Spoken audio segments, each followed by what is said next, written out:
और ये सब सारे सेनानी गुजर गए, लेकिन फिर भी इनके पुण्यतिथि जन्मदिन मनाते हैं। क्यों? क्योंकि ये अपने स्वार्थ के लिए कोई भी कार्य नहीं किए। ये अपने एक ऐसे व्यक्ति थे जो 3 महापुरुष थे और 16 साल की उम्र में फांसी पे लटक गए। क्या नाम था उनका? भगत सिंह, सुखदेव और राजगुरु। ये तीनों 16 साल की उम्र में ही फांसी पे लटक गए। किसका शौक होता है मरने के लिए, लेकिन उन्होंने पूरा समर्पण, आत्मसमर्पण कर दिया देश के प्रति कि चाहे कुछ भी हो अपने देश को आज़ाद कराना है। तो 3 व्यक्ति मरने से क्या देश आज़ाद हो जाता? नहीं होता। लेकिन एक प्रेरणा दिया उन लोगों ने कि जब हम अपने देश के लिए अपने जान तक परवाह नहीं कर सकते हैं तो क्या आप सब एक एक हाथ तो उठा ही सकते हैं, एक कदम तो चल के आ ही सकते हैं। तो हम लोग को पूरा आप सबके अंदर एक विश्वास होना चाहिए कि हम कुछ तो कर सकते हैं। ऐसा नहीं कि हम ही सारा चीज़ कर सकते हैं, लेकिन कुछ कदम तो हम चलेंगे ज़रूर। और ऐसा भी कहा गया है कि ना कुछ ना करने से अच्छा होता है कि कुछ करें। और जब तक कुछ करना चालू नहीं करेंगे तब तक किसी मंजिल तक नहीं पहुँचेंगे। और ग्रंथ में कहा गया है कि एक दरवाज़ा बंद होता है तो सहस्त्र दरवाज़ा खुल जाता है। इसका मतलब यह है कि अगर एक काम के लिए आप हार मान चुके हैं, पर आपको एहसास होता है कि हार माने, तो उस कार्य को पूर्ण तरीके से बंद करके आप दूसरे रास्ता अपना सकते हैं। आपको रास्ता खुद ब खुद मिल जाता है। जैसे कि आज हमारा लगता है 76वां साल, 76वां साल में प्रवेश कर गए। देश आज़ाद होना 75 साल पूरा हो गया, संविधान मिले हुए आज 76वां साल में प्रवेश कर गए। और आज के दिन सुबह का जब दिन देखा जाए तो इतना ज़्यादा कोहरा था कि मतलब कुछ 100 फीट तक दिख रहा होगा। तो अगर हम लोग को 100 के स्पीड में चलना है तो क्या कोहरा में चल सकते थे? नहीं। लेकिन मंजिल तक पहुंचना है और टाइम आज ही है। तो ऐसी स्थिति में क्या करना चाहिए कि एक एक कदम अगर बढ़ते जाएं तो उस 100 कदम की दूरी हमेशा बना रहेगा और एक समय आएगा कि आप खुद ब खुद मंजिल तक पहुंच जाएंगे। तो कोहरा भी हमें यही सिखाता है कि आप चलना तो प्रारंभ कीजिए, रास्ता खुद ब खुद बन जाए। तो जो संविधान हमारा जो गणतंत्र दिवस जो मनाया जाता है, ये जनता को, देशवासियों को एक नियम के प्रति बांध दिया गया कि हमारा देश किस तरीके से चलाया जाए। जब पतंग तब तक सुचारू ढंग से उड़ता है जब तक उसका रस्सी किसी न किसी के हाथ में होता है या किसी न किसी खूंटे से बंधा होता है। पतंग का अगर रस्सी ना रहे तो क्या उड़ पाएगा सुचारू ढंग से? नहीं उड़ पाएगा। इसीलिए देश को चलाने के लिए हमारा जो संविधान है वो पतंग के डोर का काम करता है। राष्ट्रपति, प्रधानमंत्री सब जो भी हैं ये सारे चीज को चूक करके हम लोग ही भेजते हैं। तो बीच का जो बंधन का कार्य करता है क्या है? संविधान है। चाहे उस पद पे कोई भी हो, नियम जो है वो सबके लिए है। तो नियम देने का कार्य किसने किया? भीमराव अम्बेडकर ने। और हम लोग को एक मतलब मांग करने का स्वतंत्रता प्राप्त हो गया कि किसी के सामने कुछ भी बोल सकते, बोलने का अधिकार, मांगने का अधिकार।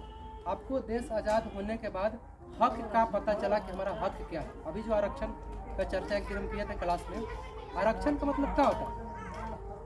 अब आपको आरक्षण मिल गया तो कुल जाम कर दो। आरक्षण का मतलब अपने स्वतंत्रता के प्रति आपका कितना अधिकार है, ये कहाँ से पता चलेगा? तो संविधान से पता चलेगा। तो आपका जो देश आज़ाद हुआ उसके 3 वर्ष बाद 1950 में संविधान लागू हुआ, जिसका मूलभूत इकाई यानी कि मूल सर्वश्रेष्ठ व्यक्ति किनको माना जाता है? डॉक्टर भीमराव अम्बेडकर। अगर भीमराव अम्बेडकर का चर्चा करते हैं तो उस समय जो छुआछूत का भाव बहुत ज़्यादा था। किसी भी गरीब व्यक्ति को स्कूल में दाखिला नहीं होता था। दाखिला मतलब एडमिशन नहीं होता था। अगर कोई व्यक्ति यहाँ पे खड़ा है, इसमें अगर कोई क्षुद्र जाति का रहता तो उसका परछाई हमारे बच्चा के परछाई तक नहीं पहुँचना चाहिए। इतना ज़्यादा भेदभाव था। परछाई नहीं पहुँचना चाहिए। सोचो, टच करने का तो बात ही अलग है, परछाई नहीं फेंकना चाहिए। और जब परछाई से छूत लग जाता है तो देश कभी आज़ाद होता नहीं होता। सोचो, वहाँ से उठा करके आज हम लोग चांद तक पहुँचेंगे। एक जागरूकता पैदा करना, एक जागरूकता पैदा किया। और आपको पता कहाँ से चला? तो संविधान से पता चला कि हमारा देश चलेगा कैसे। अब एजुकेशन पहला जो पढ़ने का तरीका है, अगर आपको कोई भी चीज़ ज़िंदगी में भूखे नहीं मरने देगा वो है शिक्षा, चाहे वो किसी भी प्रकार का शिक्षा क्यों ना। तो पहला जो है शिक्षा है। हो सकता है समय के अनुसार व्यक्ति, जैसे किसी का पिता है लाचार किसी कारणवश अपने समय अवधि में किसी पद पे नहीं पहुंच पाया, इसका मतलब यह नहीं कि वो कोशिश ही नहीं की। तो वो अगर कोशिश नहीं किया होता तो अपने बच्चा को क्यों किसी पद पे पहुंचाना चाहता है, चाहे वो बच्चा के पिता गरीब हो या फिर किसी धनी व्यक्ति हो। लेकिन हर एक व्यक्ति का बाप यही चाहता है कि हमारा जो बच्चा है वो किसी न किसी पद पे कामयाब हो जाए। क्या है, एक जज्बा है, कानून है, उसको पता है कि किस रास्ते पर चलना।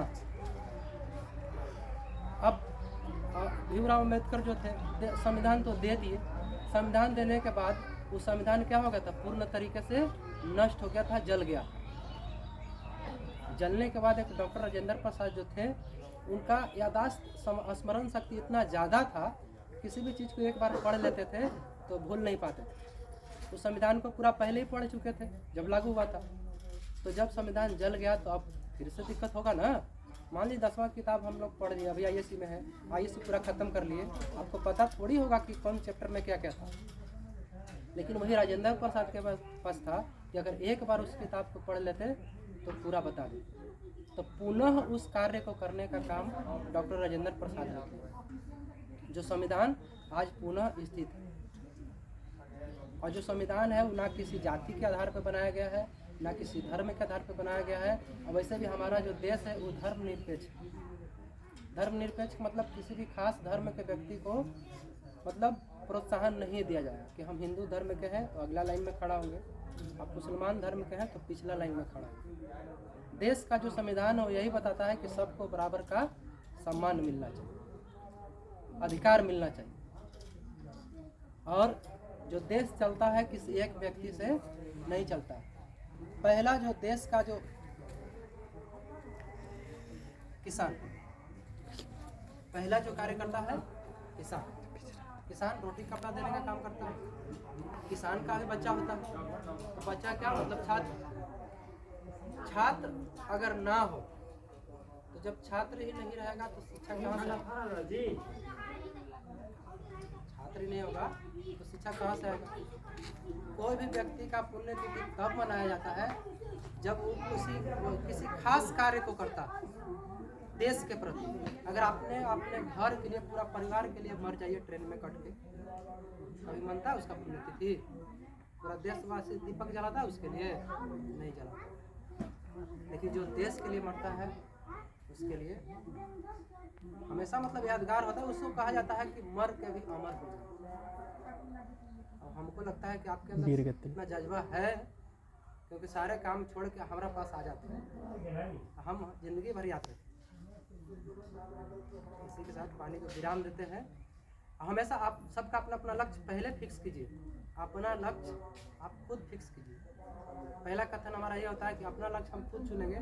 पिताजी पैदा कर दिए हैं तो अब पद का निर्धारित पिताजी नहीं करेंगे, क्योंकि जो लक्ष्य होता है वो जेनेटिक प्रॉब्लम से नहीं आता, वो आपके क्षमता के अनुसार आता है।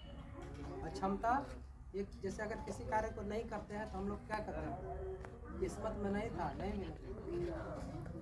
ये क्या होता है, संतावना का एक स्रोत है जो किस्मत में नहीं होता। मतलब आपको ढाढ़स बनाता है, मतलब संतुष्टि कराता है कि चलो नहीं हुआ तो अगला बार ट्राई करना। मतलब एक तरह का बहाना। आप उसी समय सोचे कि अब की नहीं होगा तो अब की नहीं हो जाएगा। कब? जब आपका लक्ष्य निर्धारित होगा तब।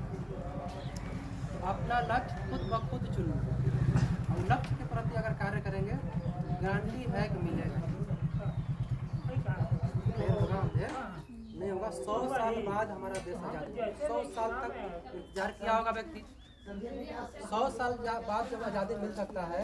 सिकंदर जब आक्रमण कर रहा था तो सिकंदर को 16वां बार में आज़ादी मिला था, 17वां बार 16 बार हारा था। किसी व्यक्ति से 16 बार फेल हो जाना आसान बात है। 17वां बार में मिला, मतलब लगातार कोशिश किया और लक्ष्य निर्धारित था, यही करना है तो करना। ठीक है, धन्यवाद।